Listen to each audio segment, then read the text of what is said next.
Բարև ձեզ հարգելի հեռուստադիտողներ, հետևում է արհեստներ և մասնագիտություններ հաղորդաշարը եւ այսօր մենք գտնվում ենք Աշտարակ քաղաքում, որտեղ եւ կանցնի նկարիչ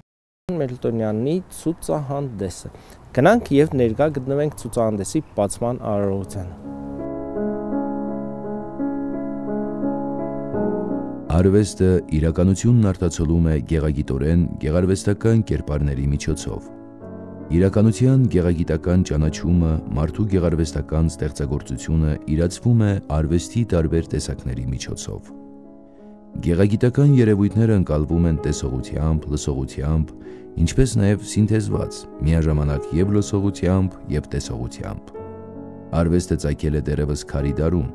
Նախնադարյան արվեստը անմիջականորեն միահյուսվել է մարդկանց աշխատանքային գործունեության հետ, կազմել նրա շարունակությունը։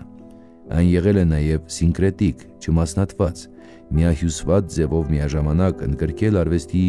գրեթե բոլոր տեսակների տարրերը։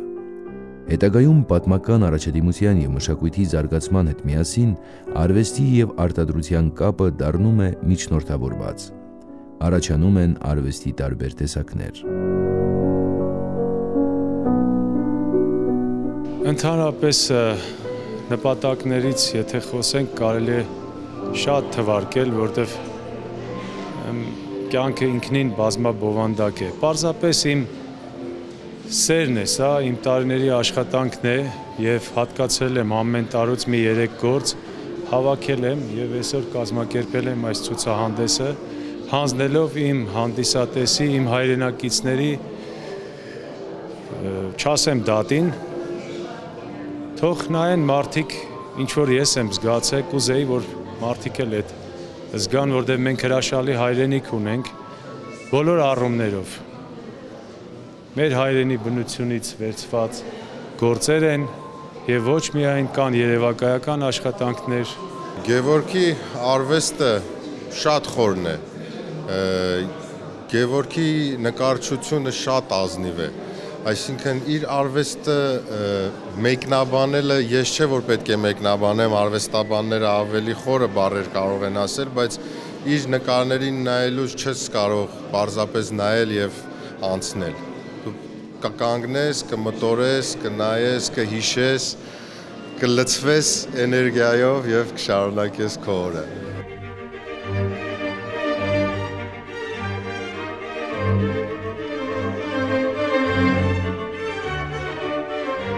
Միջազգային ցուցահանդեսների անցկացման ավանդույթը ծագել է ֆրանսիական ազգային ցուցահանդեսների լույսի ներքո, որոնց գագաթնակետը դարձել է 1844 թվականի միջազգային ցուցահանդեսը։ Առաջին համաշխարհային ցուցահանդեսը անցկացվել է Լոնդոնում։ Ցուցահանդեսի գլխավոր տեսարժան վայրը բյուրեղապակյա պալատն էր, որը մետաղից և ապակուց հիմնադրվել է Ջոզեֆ Պաքստոնի կողմից։ Ներկայությամբ գոյություն ունեն ցուցահանդեսների 2 հիմնական տեսակ՝ գրանցված և ճանաչված։ Գրանցված ցուցահանդեսներն ըստ մասշտաբին ամենախոշոր միջոցառումներն են։ Նախկինում գրանցված ցուցահանդեսները կոչվում էին ունիվերսալ ցուցահանդեսներ։ Այս տիպի ցուցահանդեսները անցկացվում են ամեն 5 տարին մեկ։ Ճանաչված ցուցահանդեսներն ավելի փոքր են իրենց չափսերով և արժողությամբ և ավելի կարճ են իրենց տևողությամբ՝ 3 շաբաթից մինչև 3 ամիս։ Մասնակիցների ծախսերը ավելի քիչ են, քանի որ նրանք կազմակերպչից կարող են վարձել արդեն կառուցված ցուցասրահը։ Գիտեք, ես Գևորգի արվեստին ծանոթ չէի, ոնց որ բացմանը ասեցի,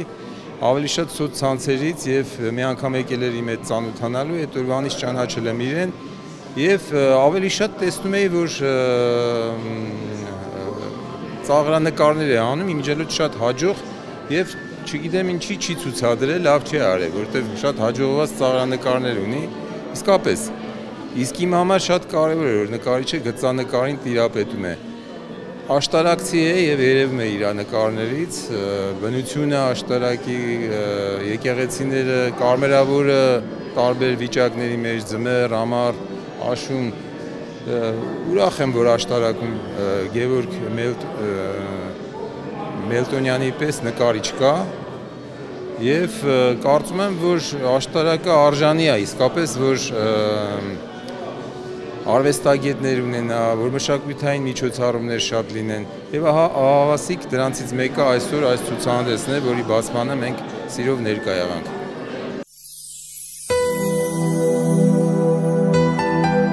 Ներկերն ու գունավոր նյութերն օգտագործվում են առարկաներին գեղեցիկ տեսք տալու և մակերևույթը քայքայումից պաշտպանելու նպատակով։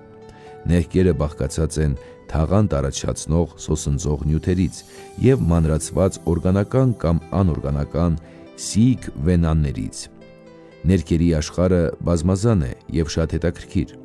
Գունանյութեր կարելի է ստանալ հանքանյութերից և օրգանական նյութերից, ներառյալ կիսաթանկարժեք քարերից և խխունջի լորձից։ Հենց հույն փիլիսոփա Պլատոնը հայտնաբերեց, որ կարող է խառնել երկու տարբեր գույնի ներկեր երրորդ գույնը ստանալու համար։ Ժամանակին մանուշակագույնը համարվում էր արիստոկրատների գույն։ Այն այնքան թանկ էր, որ միայն բարձրաշխարհիկ ընտանիքները կարող էին իրենց թույլ տալ այդ պիգմենտն օգտագործել։ Հայաստանում հայտնի է հայկական կապույտ, հայկական լազուր կապտագույն ներկը, որի հիմքը կազմել է կիսաթանկագին քարից, լաջվարտից Հայաստանում ստացվող փոշենման լեղակը։ Կիրառվել է գեղանկարչության, հատկապես մանրանկարչության մեջ, ինչպես և գործվածքներ ներկելու համար։ Հայտնի է նաև արարատյան որդան կարմիրը, որը որդան կարմիր միջատների էգերից ստացվող կարմիր գունաներկն է։ Աշխարհում գոյություն ունի այդ միջատների միայն 3 տեսակ՝ հայկական, մեքսիկական և լեհական։ Առավել որակյալ է համարվել արարատյան կարմրավորտից ստացվող ներկը։ Այն լայնորեն օգտագործվել է մանացագործության և գորգերի արտադրության մեջ։ Որդան կարմիրը շատ կայուն ներկ էր, այդ թվում լույսի ազդեցության հանդեպ մինչ օրս դրա հետքերը հայտնաբերվում են 4-ից 3-րդ հազարամյակների վաղեմության հայկական պալատական համալիրների ավերակներում։ Հայկական որդան կարմիրից ստանում էին բոլոր երանգները, սակայն հատկապես այն գնահատվում էր հագեցած կարմիր գույնի համար։ Այսօր որոշ հետազոտողներ փորձեր են անում վերականգնելու բոսորագույն կարմիրի ստացման կորցված բաղադրությունը։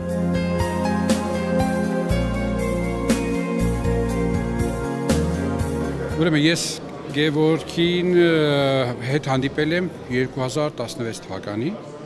ու մեր երկուսի առիթն էլ, շարժառիթն էլ մեր հանդիպման եղել է Կարմրավորի Մարիամ Աստվածածին եկեղեցին, որտեղ 2016-ին Քրիստին Լամուղեի հետ, որ որմնանկարի վերականգնման մասնագետ է, ինքը բելգիուհի է, ուրեմն ներկայացրել էին Գիտամետական խորհրդին Երևանի մշակույթի նախարարության, ընդունվել էր մեր նախագիծը եւ մեր նպատակն էր փորձել վերականգնել,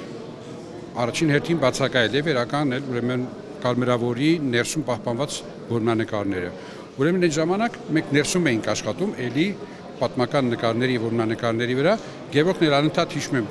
հեծանիվով գալիս էր այնտեղ ու էսքիզներ էր անում ու նկարում ու այդպես ծանոթացանք իրար հետ, այսինքն եւ մենք եւ ինքը նույն բանով էինք զբաղված եւ նույն հրապուրները ունեինք։ Մտերմացանք, հետո ինքը ընտանիքին ծանոթացրեց, տիկնոջը, երեխան ու մեր մեջ հաստատվեց այդպես շատ ջերմ ընկերական։ Ես միշտ հետևում եմ իրեն, մանավանդ որ ինքը Facebook-ում նաև ելույթներ է ունենում, նկարներն է ցույց տալիս, եւ ես բոլոր նկարների մի փոքր մասը ես արդեն ծանոթ էի, որովհետեւ կամ տեսել էի, երբ որ մենք ծանոթացել էինք եւ գնացել էի իր արվեստանոց, կամ ուղղակի ինքը համացանցում դրել է։ Ու այդպես մեր ընկերությունը մնաց։ Հիմա այս կարճ ժամանակում, փաստորեն 2 շաբաթվա մեջ շատ հետաքրքիր բաներ տեղ ունեցան։ Մենք ուրեմն եկանք Իտալիա եւ համալսարանում պետական ներկայացրեցինք մեր վերջին 3-րդ գիրքը, որ նվիրված է դադիվանքի որմնանկարների վերականգնմանը։ Ու հենց Գևորգն իմացավ, միանգամից եկավ տղայի հետ մեքենայով եւ մասնակցեց։ Հետո ես իմացա, որ ինքը պիտի ցուցահանդես անցի պիտի գամ, քանի որ դեր էստեղ եմ։ Մենք հիմա արտիկում ենք աշխատում, այնպես որ Գևորգին շատ սիրում եմ, ինքը շատ տաղանդավոր տղա է, շատ շնորհքով, լավ ձեռք ունի, գույնի շատ զգացողություն ունի, կառուցվածքը նկարի շատ հմուտ է անում։ Իրեն այստեղ տարբեր շրջաններ կան այստեղ, կա եւ յուղաներկը կա, եւ գրաֆիկան կա, եւ խառը տեխնիկան կա, գծանկարը կա, առաջին փուլը կա, որ ինքը շատ է սիրում։ Եվ հետո ասել է, որ երևակայական այդպես կախարդական այդ 2 նկար կա, շատ հետաքրքիր են։ Մի խոսքով, ես շնորհավորում եմ Գևորգին, ես ցանկանում եմ, որ ինքը շարունակի իր աշխատանքային գործունեությունը, երբեք վրձինները ցած չդնի եւ մեզ բոլորից պարգևի այսպիսի գեղեցիկ նկարներ, ինչպես որ այս ցուցահանդեսում է։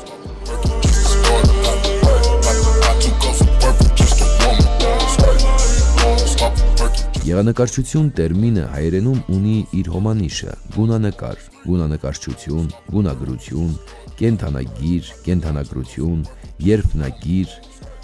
Ներկա իմաստով գեղանկարչությունը նոր տերմին է, հայկական գեղանկարչության սկզբնավորումը շատ հին է։ Օրգանական եւ անօրգանական ներկանյութերի առատությունն ու հարուստ գունաշարը նպաստել են գույների ակտիվ օգտագործմանը, պաշտամունքային, կիրառական եւ գեղարվեստական նպատակներով։ Անտիկ շրջանում ու միջնադարում Հայաստանը եղել է բազմատեսակ ներկանյութեր ու ներկեր արտահանող։ Երկրաչափական, բուսական, կենդանական, զարդամոտիվներով, իսկ երբեմն նաև ռեալ պատկերներով գունազարդ խեցեղեն է գոյություն ունեցել բրոնզի դարում։ Սակայն գեղանկարչությունը, որպես արվեստի մասնագիտացված բնագավառ Հայաստանում, մեզ հայտնի է ուրարտական ժամանակաշրջանից, Էրեբունիի խճանկարներից եւ որմնանկարներից։ Այստեղ կիրառված զարդանախշային մոտիվների հետ հանդիպում են կենդանի դիտված կրոնական որսորդական աշխատանքային պատկերներ։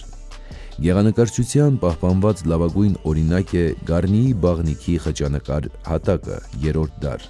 որտեղ օգտագործվել են տեղական գունախճերը։ Հայաստանում ֆեոդալիզմի հաստատումն ու քրիստոնեության պաշտոնականացումը գեղանկարչությանը գաղափարական նոր բովանդակություն ու ձև հաղորդեց։ Գլխավոր պատվիրատուն դարձավ եկեղեցին, որն իր որոշակի պահանջները դրեց նկարիչ կատարողների առջև։ Այնուհետև գեղանկարչությունը նոր վերեր կապրեց։ Մանրանկարչությունը դարձավ հայկական միջնադարյան գեղանկարչության առաջատար ասպարեզը։ Եկեղեցական նկարչության կողքին ինքնություն հաստատեց եւ վերեր կապրեց աշխարհիկ բովանդակությամբ պրոֆեսիոնալ գեղանկարչությունը։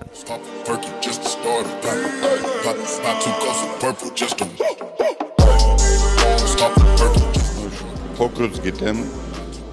ես այն ժամանակ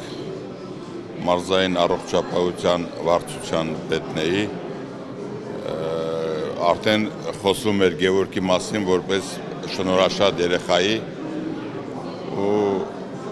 մայրը ինձ մոտ եղավ եւ կազմակերպեցինք փոքրիկ երեխայեր եւ նրա առաջին նկարների ցուցահանդեսը կազմակերպեցինք մարզպետարանում։ Այն ժամանակվանից գիտեինք, որ ունենալու ենք մի լավ նկարիչ, հայտնի է դառնալու մեր ժողովրդի մեջ իր կտավներով, իր շնորհքով ու մեր կանխատեսումները իրականություն դարձան։ Այսօր ես չեմ ափսոսում այն ժամանակի համար, որ ժամանակին մենք ծախսել ենք այդ փոքրիկ երեխայի ցուցահանդեսը բացելու համար։ Ուրախ եմ դրա համար։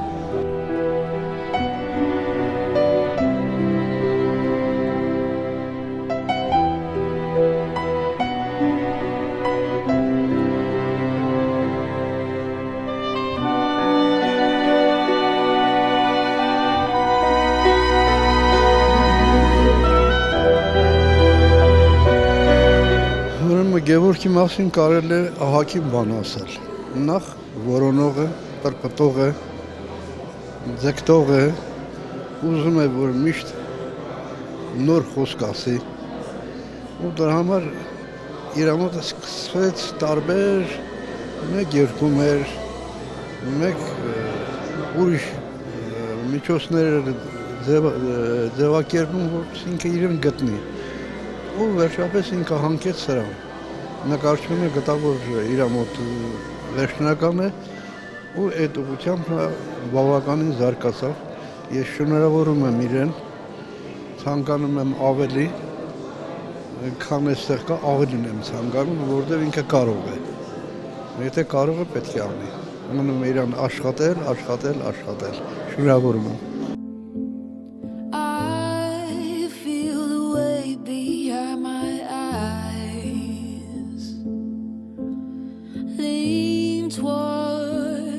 Color that lies within. Nothing between you and I. Այսօրվա համար այսքանը, ես հրաժեշտ եմ տալիս ձեզ, իսկ դուք հետևեք մեր հաղորդումներին։ Միշտ նոր հանդիպում։